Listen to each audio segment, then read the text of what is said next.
you. Well, how do you like the new look? Wow, it looks good. Looks good. Beautiful. This is Daybreak. State of art. Bigger, brighter. Yeah. Yes. It is brighter. Yes. Much brighter. Very bright, yeah. Well, now let's take a look at what's headlining this morning. And someone has found himself on the front pages of the dailies this morning. Senate Majority Leader Kipchumba Murkomen. A very big photo of him on the front page of the Standard. Uhuru's team plot to remove Murkomen. How Uhuru saved Murkomen, and apparently there was a meeting yesterday, and the main agenda was apparently to remove Murkomen as a leader of majority in the Senate, but he was saved according to the stories right now. We've seen this happen before when members of parliament are not happy with how the parliamentary leadership is or is conducting itself, and we saw what happened with the leader of minority when it was Moses Wetangula in the Senate. He was eventually removed. Do you think this will happen? Do you think Kipchumba Murkomen could actually be removed as Senate Majority Leader, Madam Speaker? Let me not say, do I think. I believe, I'm wondering with the headlines whether how the president saved him. But anyway, I think that the most important... Apparently he made a phone call. I don't know to who, but that phone call... But you see, those were not the members of Senate preparing to remove him, because removing the senator, you also need the members in the House. You not really say it from outside, and I think that is how Weta went through his process, that you have to bring it in the House and all that. But having said that, I think, one, I just want to tell the majority leader in Senate that sometimes when you look at politics, you don't need to be very emotional about it. And as a good leader, I think this is one thing. When Jubilee was campaigning, I remember they said they will have to remove people from Mau. So now, I don't know what has changed. He knows better. But for me, I think the principle, and not just Jubilee, I think for us, we want the Mau. And we are saying these are forests that when you find yourself as a Kenyan down beyond now Mau, that you find you have no water and everything, you remember exactly the challenges you are facing in Mau. But lastly, when you now take it and make it political, well, for me, majority leader is trending, and therefore you look at it either negative or positively, because for me nowadays news is how you trend. For any politician to be trending or to be on the front pages is definitely good news for him. It's good news. Yeah, it is good for him. But it could cost him. It could cost him. Because it looked like a joke what happened to Moses Wetangula. Because they said Baba will intervene, Baba will intervene. He tried, at least in terms of public perception. People saw that he tried talking to the senators, but they did not listen to him. Do you think that this could cost Kipchumba Murkomen this position? I think Murkomen's situation is a little different because Moses Wetangula, I think the bigger issue was that I'm told he didn't get along with the other senators. So for him, it was not just an issue of Baba saving him, it was also an issue of how is his relation with his fellow senators. But for Murkomen, he's actually playing to his local gallery. So for the moment, it plays very well for him. Why? Because the Mau thing was used by Murkomen and his team against our party leader Raila Amolo Odinga, and they said Raila was the one who removed the Kalenjin from the Mau. And now the deputy president, who comes from the same area, sort of approved the removal from the Mau as a person in government. So now it is actually sort of leaving them with egg on the face. So he has to change the narrative, and he's trying very hard. And you could see, I was reading the body language of the ground when he was talking, because in politics, all politics is local. It's not about what you think in Nairobi or on Citizen TV. It's about what those people on the ground, think about. And at first you could see they were resisting. And then now they started buying in his propaganda. So it depends on whether there's somebody else who will counteract his propaganda. But right now, he's doing fairly well. Majority leadership may be the least of his worries right now. Okay, but of course it has an implication in as far as Jubilee Party politics is concerned. We saw a letter from Senator Sakaja condemning the kind of remarks that Murkomen and his colleagues made at the Mau. And from that letter, there was talk that even Senator Sakaja is probably eyeing that position of majority leader. Now, The divisions within Jubilee are becoming clearer right now. There are those who want to defend the president against comments made by Murkomen. Do you think that this issue, because it is a hot potato, previously we've seen how the Mau has been used even in as far as, because people say towards 2013, that was the main problem when it came to Baba's ambitions, Raila Odinga's ambitions for presidency, that the Mau issue was the biggest problem. This time around, it started 4 years before 2022. Even if it does not cost the deputy president politically, other people will suffer because of this. Do you think that this gentleman could be one of them? Well, for me, I think, one, I want to appreciate the president because he knows. He knows it's politics, and therefore he will not just say today Murkomen out, and even if he removes, these seats are also done very regional balancing in it because they are so political that there's a region that will also bring in a lot of issues. So do you really want a lot of politics from Rift Valley now? I don't think so.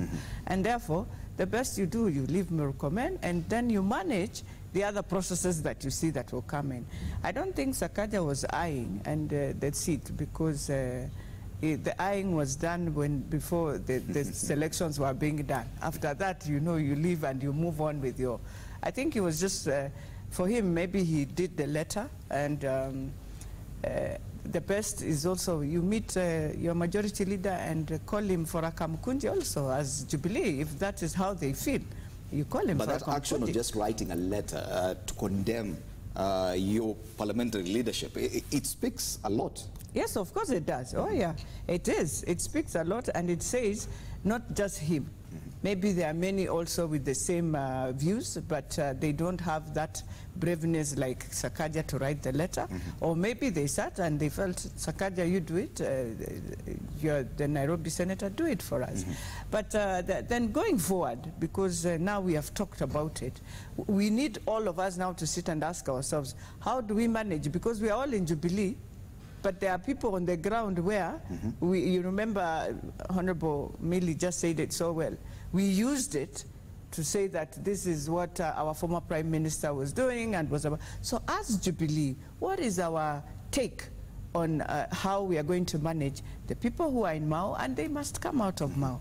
But are we willing to manage it in a human rights way where people will feel, and let us not lie that people are not angry on one thing. And that is one thing I would want to tell also my leaders, that people look at how you manage different processes. This is not the first time you're going to remove people from forests. You removed them in Marakwet from Murkomen's place. They were removed. They were given a settlement where they have to go and you look for a place to live. Now, when you come and you say these ones, you just want to remove them, then Kenyans start feeling, are we lesser Kenyans than the ones who have been compensated, the ones who are given land somewhere? Those are the challenges we face. So as a leader, now you must ask yourself how, and I think that is why the politics are playing in. And very soon you'll see politicians also coming out and saying, how come you settled this team like this? And why not this one?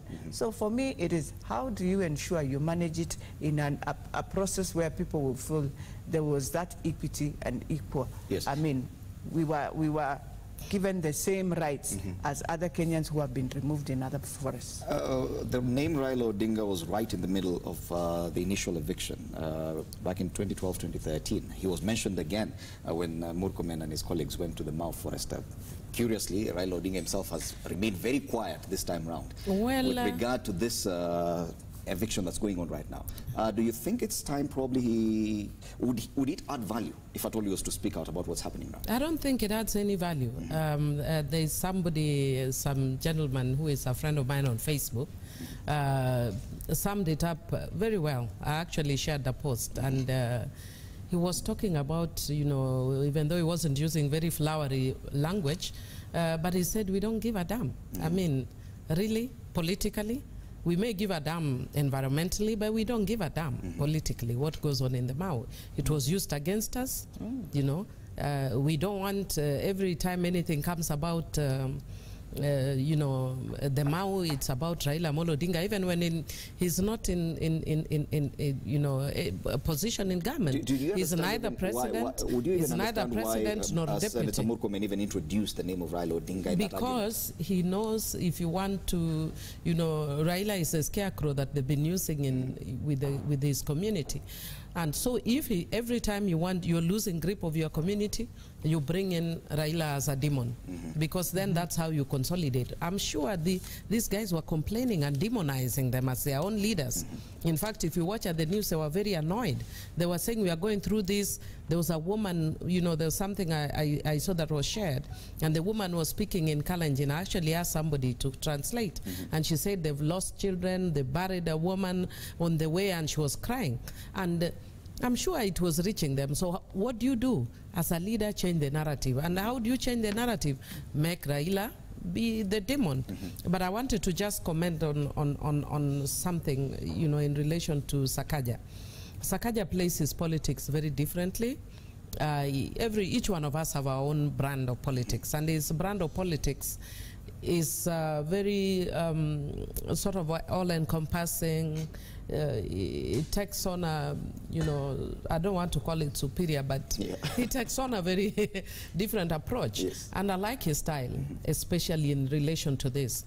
He needs to put himself strategically and put himself as a more mature politician. He comes out as more mature? A more mature politician. It's a brand that works in Nairobi. Would you take on probably the leader of a minority in the National Assembly? Would you write a letter condemning his remarks, being a member of the same party as him?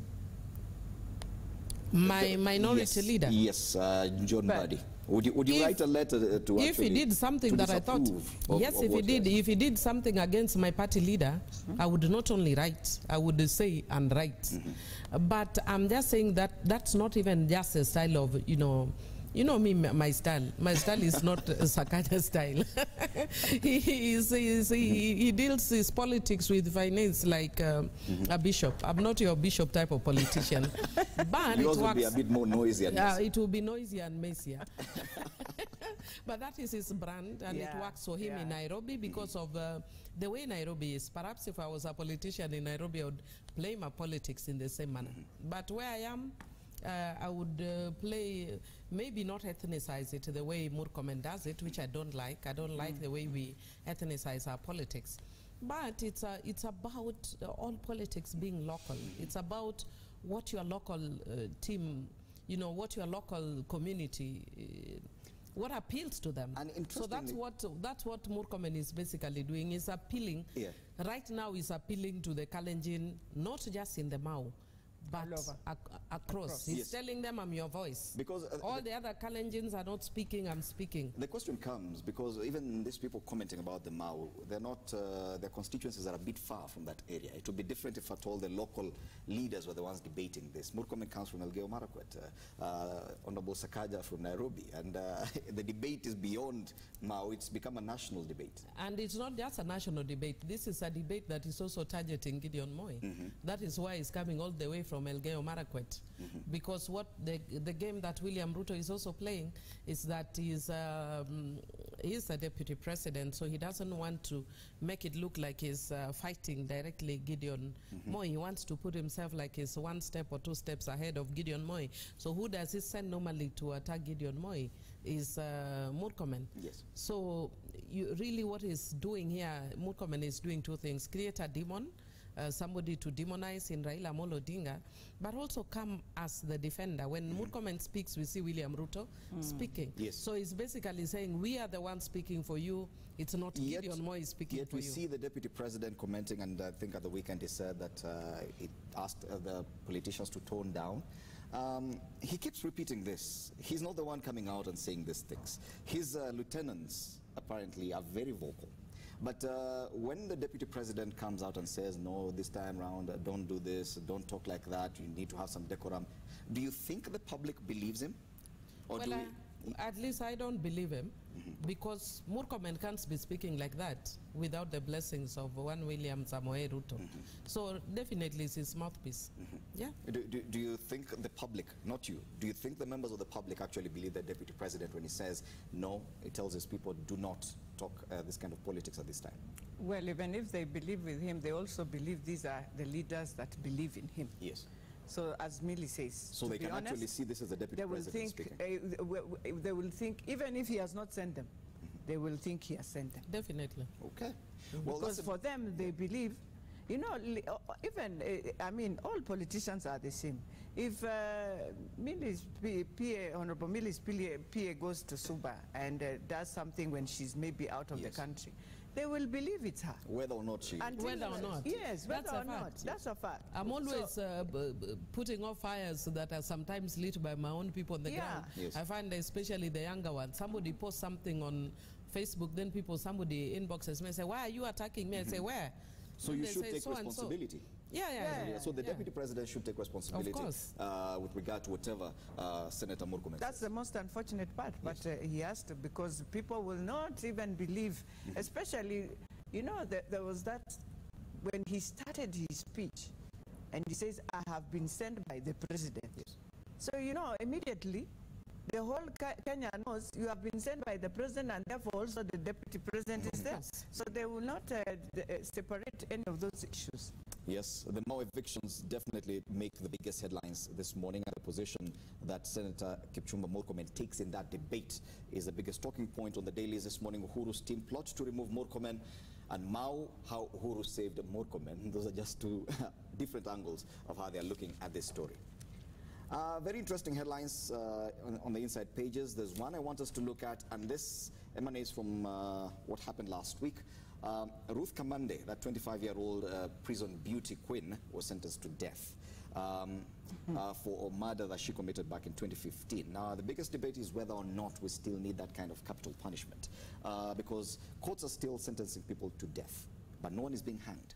I think the last time someone was hanged in Kenya is about 20 years or more ago. Is it something that we should probably revisit in terms of legislation to ensure that this death sentence is removed from our laws? Because according to human rights activists, it should not be there. No human being has a right to take the life of another person. Yet it is part of our laws, the death sentence. This person has been sentenced to death, probably should not be hanged, probably it will be commuted to life imprisonment, but should we still have this kind of debate at this point? It is 2018.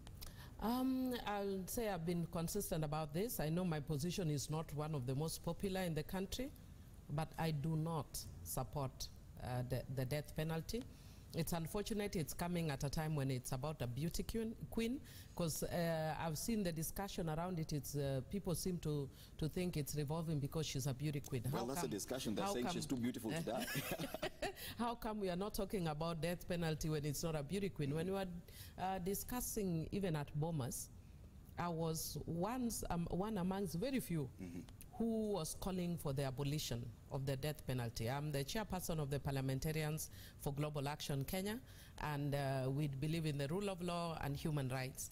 And one of the things that we are working on this term is abolition of the death penalty, and we are going to bring amendments to remove the death penalty in our books. And one of the reasons I believe we don't need the death penalty is from a human rights perspective. If you're talking about one of the things that are provided in the Constitution is that nobody should be treated in a manner that is you know, not only in the Constitution but the Convention Against Torture. That is inhuman, degrading way. And for me, actually, that's a punishment that is inhuman, degrading. And I know many people would be saying, but when you killed a person, you are also treating them in an inhuman and degrading manner. I think really for me, we have moved away from the Old Testament eye for an eye and tooth for a tooth. Maybe what we need to do, first of all, commute all, I would add the president to commute all the death sentences to life imprisonment. And life imprisonment for me is released just as harsh. Look at this girl. She's so beautiful. She's so young. She's lost her entire life. That is enough punishment, really. But and if you look at even the crime itself, it was a crime of passion. For you, I watch a lot of Crime and Investigation Network, and one of the things that investigators will tell you that when somebody stab somebody 22 or 24 times, it's actually a crime of passion. It's actually on the heat of the moment. I would want to encourage young people, if you're in a bad relationship, if somebody is cheating on you, he's not the only man on earth. Walk away. Other men will come. She's still too young and beautiful. She would have found many, many more men. Definitely. I mean, really?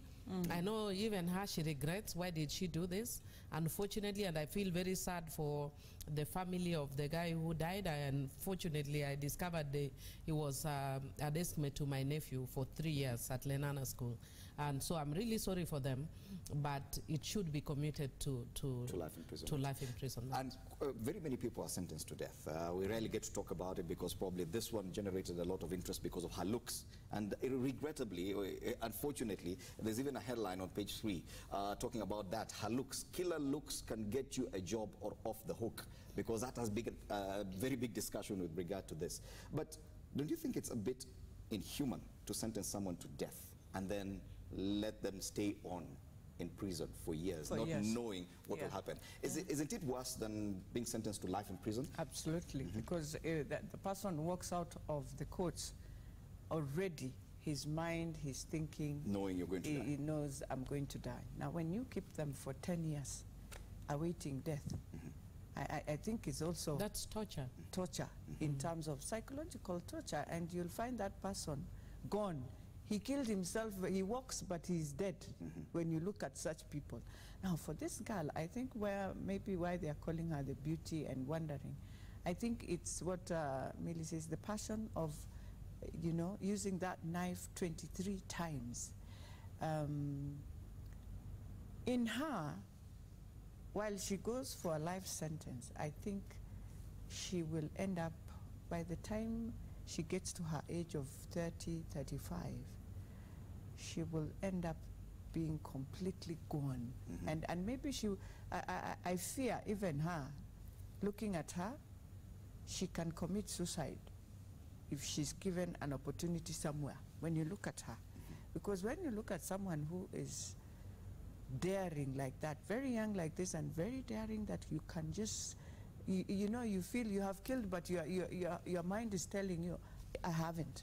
So you continue. That is one person. In her, there's something that people need to really bring out, something that she's hiding in her. And we have to look at also her growth as a child. As a child, maybe you'll find there was many other things that went through her that at that time, you never know, because there are many things you ask when somebody is young like this and goes through that. So for me, the life sentence is also is beyond a death sentence anyway. Because the finality of a judge pronouncing death upon your life, and then you're just sitting there, just waiting for it. And the human rights campaigners say, and let me just read a quote here. It is a violation of the fundamental right to life, which the government has pledged to protect under the Constitution and other international human rights instruments that it has ratified. Similarly, the death penalty amounts to cruel, inhuman, and degrading treatment. This is according to KHRC. Degrading treatment or punishment, Yes. Against, it's actually what I was referring to, the Convention Against Torture. And even other international human rights conventions, which Kenya has ratified. Because if, for instance, in Kenya, we know, I think what they're referring to is that in Kenya, once we give the death, it doesn't actually happen. In the US, they'll keep you for a while, but then again, but eventually it happens. Maybe not too long, but it does happen. So for Kenya, what they do is actually they're putting you through torture. You don't know when it's coming, whether it will come or whatever. So it amounts to torture, cruel, inhuman, or degrading punishment or treatment. That, which is not intended. Which is not actually what it's intended. But other than that, really, for me, if you actually look at this girl, there's an age, you know, there's an age, especially for these younger people, where they think falling in love is going to heaven. You know, some of us, when we've been at this age, you know, it's not going to heaven. You fall in love, you fall out of love, no big deal. But at this age, she's thinking, you know, I found Prince Charming and this is the end of the world. And if he cheats, because I'm told she was looking at the phone and then she found that he was... It's a matter of life and death. Flighting. So for her, I don't think she even thought about it and said, okay, now let me go and kill you. It's in the heat of the moment, she was just like, how can you do this to me? And when she woke up, I'm sure she was shocked, what have I done? On the other hand, I actually think that her looks worked against her. And the fact that we made a celeb out of her worked against her. Yes.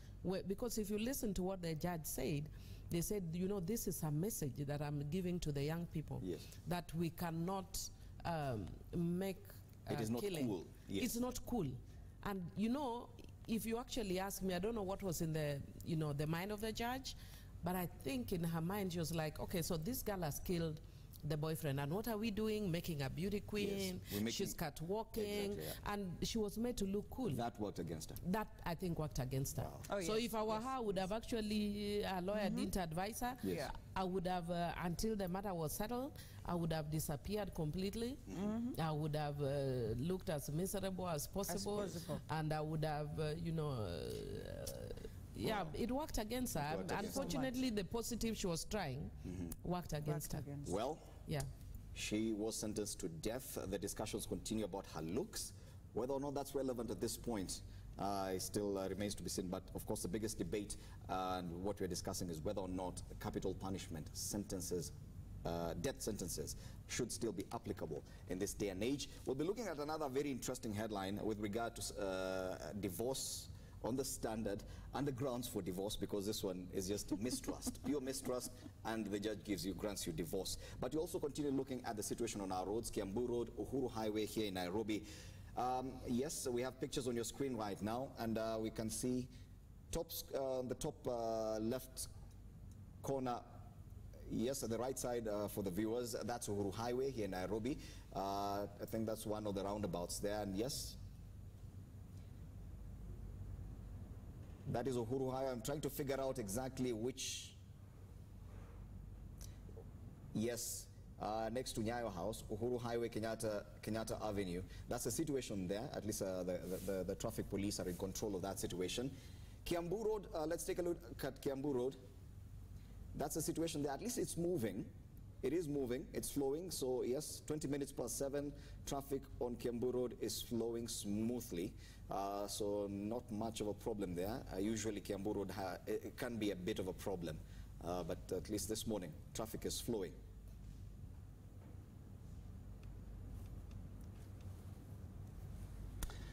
We're still continuing to look at the headlines and the issues behind the headlines with Millie Odhiambo MP, Suba North, and Beatrice Elachi, Speaker, County Assembly of Nairobi. On the page 3 of the Standard, mistrust in marriage is enough to call it quits. The High Court has allowed a couple to part ways without either partner proving wrongdoing by the other. It is a historic verdict that sets a precedent in family law. Justice Anthony Mirima found that the couple had fallen out of love and their suspicions against each other were enough proof that their marriage could not be mended, because according to the law and the grounds of divorce are very clear.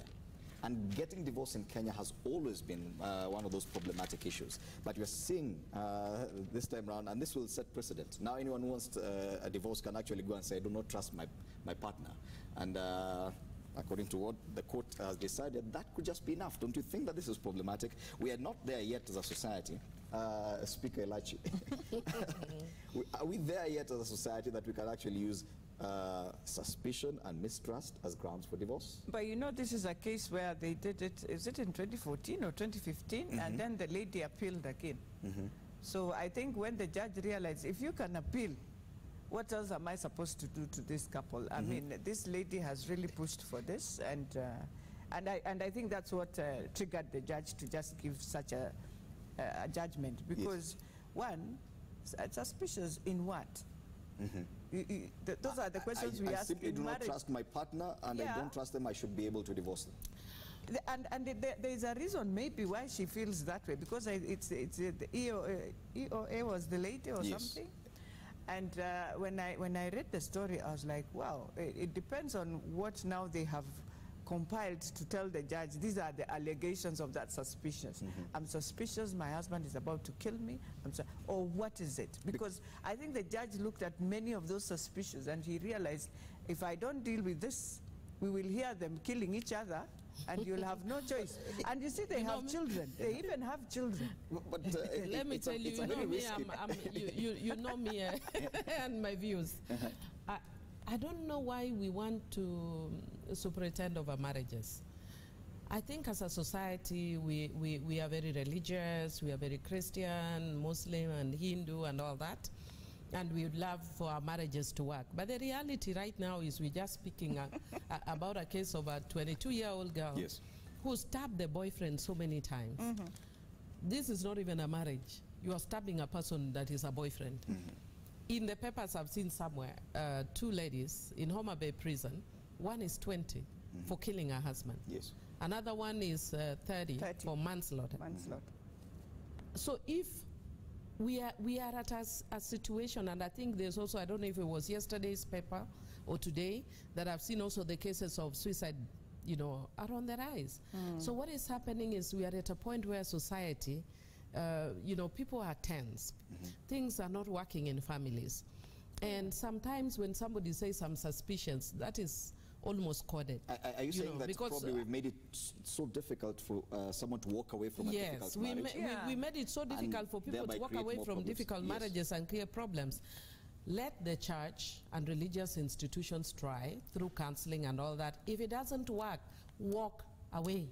Marriage certificate is not a prerequisite to go to heaven. Walk away. It may only be a prerequisite to go to some hotel, but not to heaven. So walk away. If it doesn't work, walk away. Because traditionally, the 3 grounds for marriage in Kenya are adultery, desertion, and cruelty. And if at all you're not able to prove adultery, desertion, or cruelty, then you're not granted divorce. Do you know, when I was doing family law, people would create all manner of things, you know, so that you get divorced. And in a situation where people are just like, they are not even acrimonious, but things are not working between them, you know, they have irreconcilable differences, which in other countries is allowed. So in Kenya, somebody would have to create a story about how I found my husband practicing witchcraft. He put pots and pans and I don't know, herbs, just so that you get a divorce. Why go through all that? I mean, we know there are marriages that are not working. Why are we insisting? And sometimes it only, you know, like in Kenya law, we have a period within which then you can be allowed.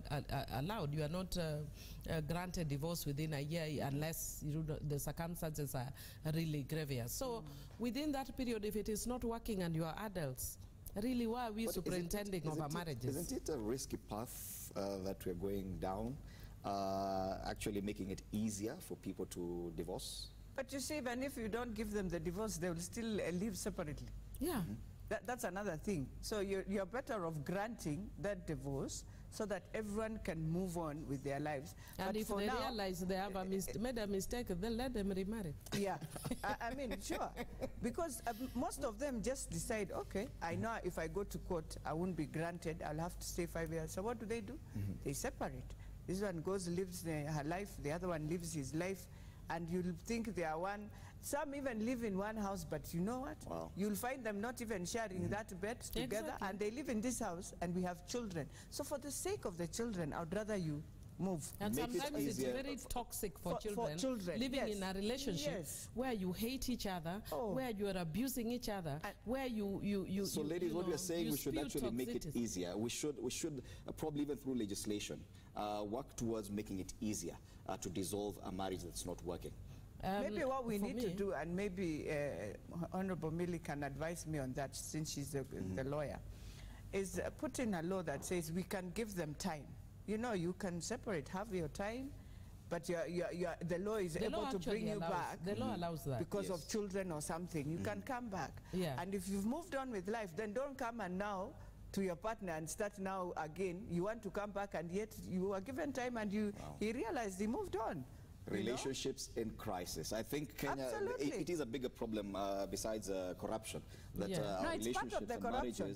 It is part. And the crisis comes not just because of even, you know, when it's ending, but even the way they started. Yes. When people started, you know, like for instance, a lot of the young people now, when they want to get married, they move in without their families. Exactly. They move in without involving the church. They move in and stay for, you know, for the longest time. But now when they divorce, we want to now be part of their divorce. Yeah, it's not fair. Well, these are just some of the issues behind the headlines this morning. The politics, relationships are big today in the dailies. Well, we've come to the end of our news review, but being Monday and being the very first day that we're having Daybreak, I'll ask you, as you give your final comments, to actually help us predict the headlines moving forward, at least this week. Either politically, we're still going to talk about relationships as well. Let's start with you, Madam Speaker. As you make your final remarks, what do you think we'll be focusing on this week? Well, I think we will continue focusing on the issues of corruption, but also looking at what the papers are saying, the new laws that have come in. We would want to see what is coming at the High Court. But I know Mau is going to move beyond, and I think the new commissioner of Narok is going to give us some good insights now on Mau, because he's also one man who is not a guy who just takes things very low, and yes. I know Natembea is going to act. But the good thing with him, he is one county commissioner, a young man who, in every county he has gone, he has done his job well. So I know for the Mau, he's going to sort it out for us in a proper manner and by the law. Our eyes still remain focused on what's happening at the Mau Forest as evictions continue. Millie? I would say Kenyan politics is like if you'd equate it to a pregnancy. We are at the first trimester, and we can see bumps, and very frequently, I mean, ahead we'll start seeing, you know, the labor pains, but it's not the period for labor pains. And within those bumps, part of the bump that we'll continue seeing very, very prominently is DP William Ruto. Gideon rearing his head now and again, kind of not very firmly, but with the support of Isaac may push a little more. The Mau will come, I think, if the government takes a very firm, decisive action, then it will not be an issue for long. But if it doesn't, then it will become a political hot potato. But other than that, yes, William defying the president as part of the early trimester kind of pregnancy thing is going to... It is getting problematic for Jubilee. It is going to be. It's part of those early pregnancy symptoms. You know, the morning sickness in pregnancies, it's there in Jubilee. Thank you so much, Honorable Millie Odhiambo, MP Suba North, and Beatrice Elachi, Speaker, County Assembly of Nairobi, helping us look at the issues behind the headlines. In a short while, we'll be looking at traffic updates, but before that, we do understand the CS for Interior, Fred Matiang'i, is appearing before the Senate, Senate committee, which is probing that Solai Dam tragedy. We'll be heading there shortly. That session is on right now. Let's listen in. You can see Senator Johnson Sakaja speaking. Let's listen in.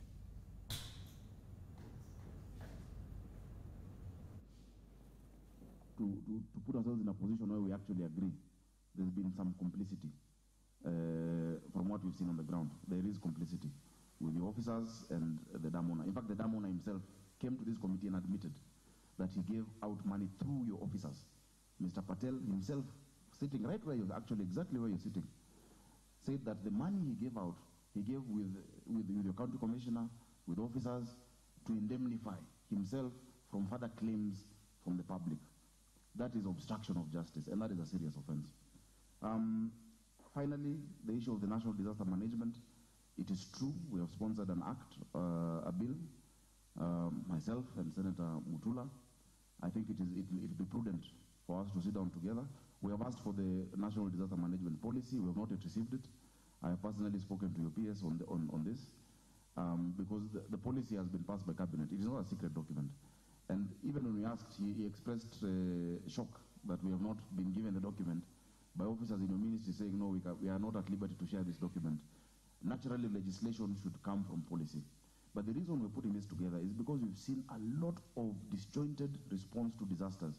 We have multiplicity of agencies. You have NDOC, NDMA, you have like 3-4 agencies who at many instances, when a disaster has happened, spend more than an hour agreeing on who is in charge. I've been there personally. When the building collapsed 2 years ago in Uruma, for more than an hour, in fact, the young people in Uruma almost chased away the officers. Because they said, now, as you're taking time haggling who's in charge, let us go in there. And I can see some of the officers who we have been with on the ground at the times of these disasters. So kindly, it will be good for us to agree and expedite on